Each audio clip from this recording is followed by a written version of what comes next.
ಭಿಕ್ಷೆ ಬೇಡ್ತಿದ್ದ ಅಕ್ಕಿಲೆಲ್ಲ ದುಡ್ಡು ಕೊಟ್ಟು ಈಸ್ಕೊಂಡು ತಿಂದಿರೋ ದಿನವೂ ಇದೆ.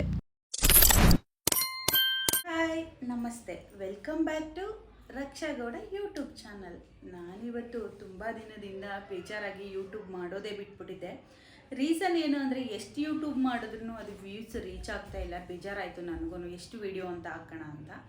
ಒಂದು ಸ್ಟಾರ್ಟಿಂಗ್ ತುಂಬಾ ಚೆನ್ನಾಗಿ ನಂದು ವ್ಯೂಸ್ ಆಗಲಿ ಸಬ್ಸ್ಕ್ರೈಬರ್ಸ್ ಆಗಲಿ ಜಸ್ಟ್ ಒಂದು 6 ಮಂತ್ಸಲ್ಲೇ 100K ಸಬ್ಸ್ಕ್ರೈಬರ್ಸ್ ಆದರು. ಒಂಥರ ಖುಷಿ ಆಯಿತು ನನಗೆ. ಸೌಮ್ಯಕ ನಾನು ಜೊತೆಗೆ ಸ್ಟಾರ್ಟ್ ಮಾಡಿದ್ದು, ಇಬ್ಬರೂ ಕಾಂಪಿಟೇಷನಲ್ಲಿ ಮಾಡಿದ್ವಿ.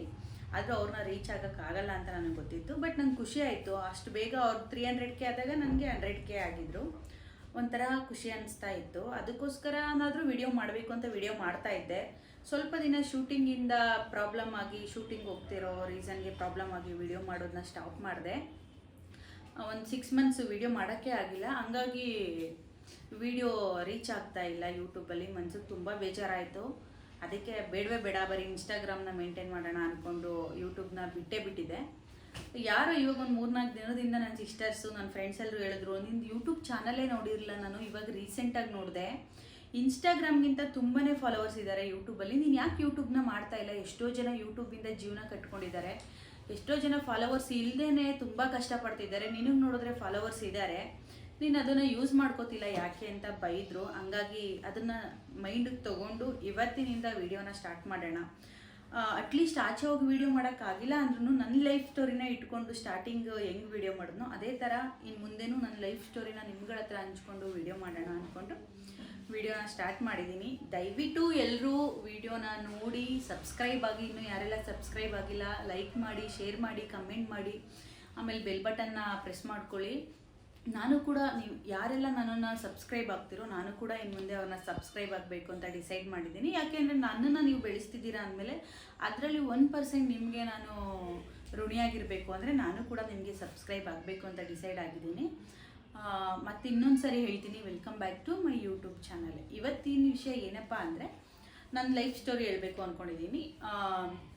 ತುಂಬ ಜನ ನನಗೆ ಮೆಸೇಜ್ ಆಗ್ತಾಯಿದ್ರಿ, ಅಕ್ಕ ಇಂಡಸ್ಟ್ರಿಗೆ ಏನಕ್ಕೆ ಬಂದಿದ್ದು, ನೀವು ಯಾವ ರೀಸನ್ ಇಟ್ಕೊಂಡು ಬಂದಿದ್ದು, ಮತ್ತು ನಿಮ್ಮ ಲೈಫ್ ಸ್ಟೈಲ್ ಬಗ್ಗೆ ಅರ್ಧಂಬರ್ಧ ಹೇಳ್ಬಿಟ್ಟು ಸ್ಟಾಪ್ ಮಾಡಿಬಿಟ್ಟಿದ್ದೀರಾ ಅಕ್ಕ, ಪ್ಲೀಸ್ ಕಂಟಿನ್ಯೂ ಮಾಡಿ ಅಂತ. ಈ ವಿಡಿಯೋಯಿಂದ ಕಂಪ್ಲೀಟ್ ಸ್ಟಾರ್ಟಿಂಗಿಂದನೇ ವಿಡಿಯೋ ಮಾಡಬೇಕು ಅಂತ ಡಿಸೈಡ್ ಆಗಿದ್ದೀನಿ. ಏನಂದರೆ ನಾನು ಬೆಳೆದಿದ್ದು ಚನ್ನಪಟ್ಟಣ ಹತ್ರ ಇರೋ ಅಬ್ಬರದೊಡ್ಡಿಲಿ. ನಮ್ಮ ಮಮ್ಮಿ ಊರು ಬಂದು ಗರ್ಕಳ್ಳಿ, ಚನ್ನಪಟ್ಟಣ ಹತ್ರ. ನಮ್ಮ ಅಪ್ಪ ಊರು ಬಂದು ಅಬ್ಬರದೊಡ್ಡಿ. ನಮ್ಮ ಅಪ್ಪಂಗೆ ನಾವು ಇಬ್ಬರು ಹೆಣ್ಮಕ್ಳು. ನಾವು ಓದಿದ್ದೆಲ್ಲ ಗೌರ್ಮೆಂಟ್ ಸ್ಕೂಲ್ನಲ್ಲೇ, ಅಬ್ಬರದೊಡ್ಡಿನಲ್ಲೇ. ಒಂದು ಪುಟ್ಟ ಫ್ಯಾಮಿಲಿ, ನಾನು, ನಮ್ಮ ಅಕ್ಕ, ನಮ್ಮಮ್ಮ, ನಮ್ಮ ಅಪ್ಪ, ನಾವಿಷ್ಟೇ ಜನ ಇದ್ದಿದ್ದು ಸ್ಟಾರ್ಟಿಂಗು. ಅದಾದಮೇಲೆ ಫಸ್ಟು ನಮ್ಮ ಅಮ್ಮನ ಮನೇಲಿ ಇದ್ವಿ ಗರ್ಕಳ್ಳಿನಲ್ಲಿ, ನಾನು ಹುಟ್ಟಿದ್ದು ಗರ್ಕಳ್ಳಿನಲ್ಲಿ. ಅದಾದಮೇಲೆ ಬೆಳೀತಾ ನಮ್ಮಪ್ಪ ಇಲ್ಲ ನಮ್ಮೂರಿಗೆ ಹೋಗೋಣ ಅಂತ, ನಮ್ಮಪ್ಪ ಆ್ಯಕ್ಚುಲಿ ಎಲೆಕ್ಷನ್ಗೆಲ್ಲ ನಿಂತ್ಕೋತಿದ್ರು. ಹಾಗಾಗಿ ನಮ್ಮಪ್ಪ ಊರಿಗೆ ಹೋಗೋಣ ಅಂದ್ಬಿಟ್ಟು ನಮ್ಮನ್ನೆಲ್ಲರನ್ನೂ ಕರ್ಕೊಂಡು ಊರಿಗೆ ಬಂದರು. ಆವಾಗ ನಮಗೆ ಊರಲ್ಲಿ ಇರೋದಕ್ಕೆ ಮನೆಯೇ ಇರಲಿಲ್ಲ.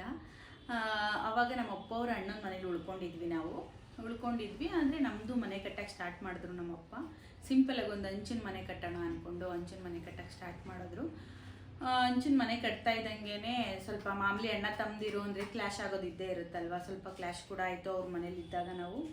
ಆವಾಗ ನಾವು ರಾತ್ರಿನೇ ನಾನು, ನಮ್ಮಮ್ಮ, ನಮ್ಮ ಅಕ್ಕ, ನಾವಿನ್ನು ಪುಟ್ಟ ಮಕ್ಕಳು, ತುಂಬಾ ಕಷ್ಟ ಆವಾಗ ತಿನ್ನೋಕ್ಕೆ. ಇವಾಗ ದೇವರು ಎಲ್ಲ ಕೊಟ್ಟಿದ್ದಾನೆ, ಅವತ್ತು ನಮಗೇನೂ ಇರಲಿಲ್ಲ. ಅಂದರೆ ಆಸ್ತಿ ಎಲ್ಲ ಇತ್ತು, ಆದರೆ ನಮ್ಮದು ಅಂತ ನಮಗೆ ತಂದಾಕೋರಿರಲಿಲ್ಲ. ನಾವಿಬ್ಬರು ಚಿಕ್ಕ ಮಕ್ಕಳು, ನಮ್ಮ ಅಪ್ಪಂಗೆ ಏಜ್ ಆಗಿತ್ತು, ನಮ್ಮ ಅಮ್ಮಂಗೆ ಹೊರಗಡೆ ಪ್ರಪಂಚನೇ ಗೊತ್ತಿರಲಿಲ್ಲ. ಹಂಗಾಗಿ ತುಂಬಾ ಕಷ್ಟ, ನಮಗೆ 1 ರೂಪಾಯಿಗೂ ಕಷ್ಟಪಟ್ಟಿದ್ದೀವಿ.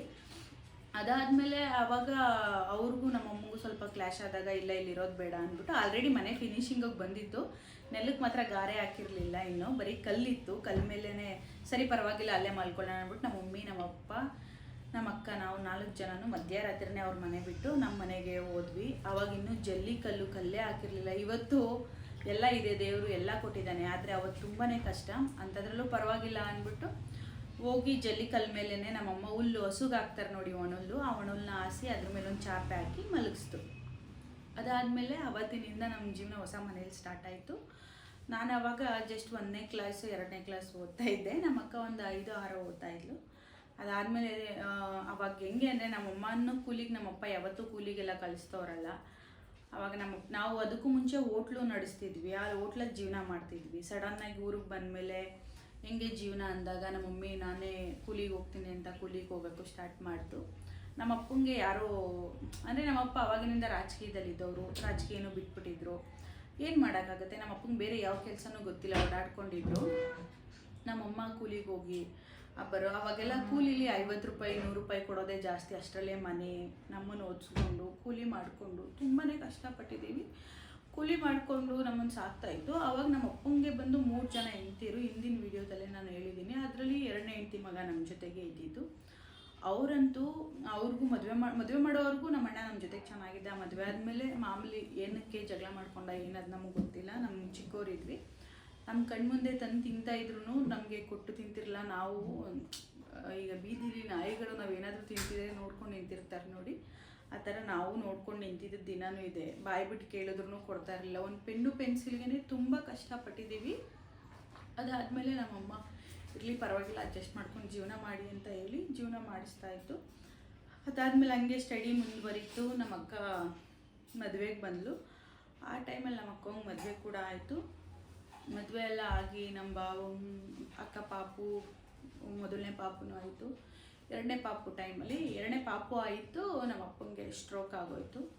ಸ್ಟ್ರೋಕ್ ಆದಮೇಲಂತೂ ನಮ್ಮ ಕಷ್ಟ ದೇವರಾಣಿಗೂ ಯಾರಿಗೂ. ಆ ಟೈಮಲ್ಲೇ ನಮ್ಮ ಅಪ್ಪಂಗೂ ಸ್ಟ್ರೋಕ್ ಕೂಡ ಆಯಿತು. ಆ ಟೈಮಲ್ಲಂತೂ ನಮ್ಮ ಕಷ್ಟ ಯಾರಿಗೂ ಬೇಡ. ಏನು ಮಾಡೋದು, ತಂದಾಕೋ ಗಂಡು ಮಕ್ಕಳಿಲ್ಲ, ನಾವು ಜೀವನ ಮಾಡಬೇಕಿತ್ತು. ಸರಿ ಅಂದ್ಬಿಟ್ಟು ನಮ್ಮ ಅಕ್ಕ ಅಂತೂ 2 ತಿಂಗಳು ಬಾಣ್ತಿ ಅನ್ನೋದು ನೋಡಿದೆ. ತುಂಬ ನಮ್ಮ ಅಪ್ಪನ ಉಳಿಸ್ಕೋಬೇಕು ಅಂತ ತುಂಬ ಕಡೆ ಸುತ್ತಾಡಿದ್ರು, ಓಡಾಡಿದ್ಲು.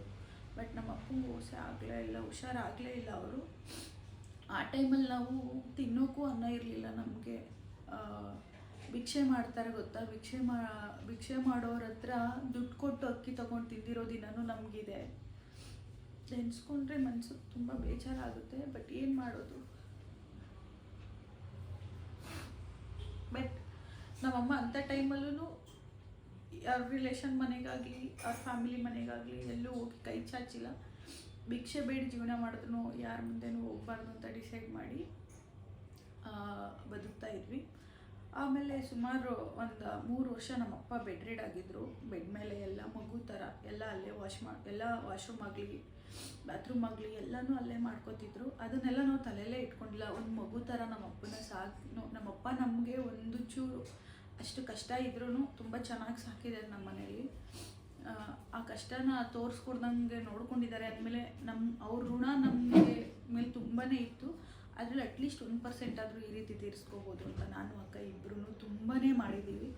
ನಮ್ಮ ಅಕ್ಕ ಮಾಡಿರೋದ್ರಲ್ಲಂತೂ ನಾನು ಇನ್ನೂ ಚಿಕ್ಕವಳು. ಅವಳು ಮಾಡಿರೋದ್ರಲ್ಲಿ ಏನೇನೂ ಅಲ್ಲ ನಾನು ಮಾಡಿರೋದು. ಅದೆಲ್ಲ ಆದಮೇಲೆ ನಮ್ಮಪ್ಪ ಸುಮಾರು ದಿನ ಆದಮೇಲೆ ತೀರೋದ್ರು. ಆಮೇಲೆ ನಮ್ಮಪ್ಪ ತೀರೋದ್ಮೇಲೆ ಇದೆಲ್ಲ ಮಾಡೋಕ್ಕೆ ಶವ ಸಂಸ್ಕಾರ ಮಾಡೋಕ್ಕೆಲ್ಲ ಅವರು ಬಂದರು. ಆವಾಗ ಸ್ವಲ್ಪ ಗಲಾಟೆ ಎಲ್ಲ ಆಯಿತು. ಆವಾಗ ಊರು ಜನ ಎಲ್ಲ ನಿಮ್ಮಪ್ಪನ ಮಕ್ಕಳೇ ಅಲ್ವಾ ಮಾಡಲಿ ಬಿಡಿ ಅಂತ ಹೇಳಿ ಬಿಡಿಸಿದ್ರು. ನಮ್ಮ ಅಕ್ಕ ಒಪ್ಕೊಂಡ್ಬಿಟ್ಲು. ತಿಥಿ ಎಲ್ಲ ಆಯಿತು.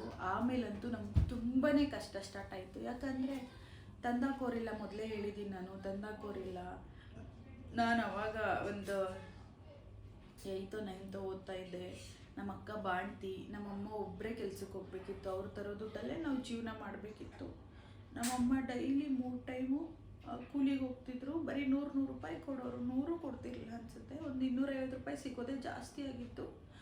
ಆ ಟೈಮಲ್ಲಿ ಬರೋ ದುಡ್ಡಿಂದ ನಮ್ಮಮ್ಮ ನಮ್ಮನ್ನು ನೋಡ್ಕೋತಾ ಇತ್ತು.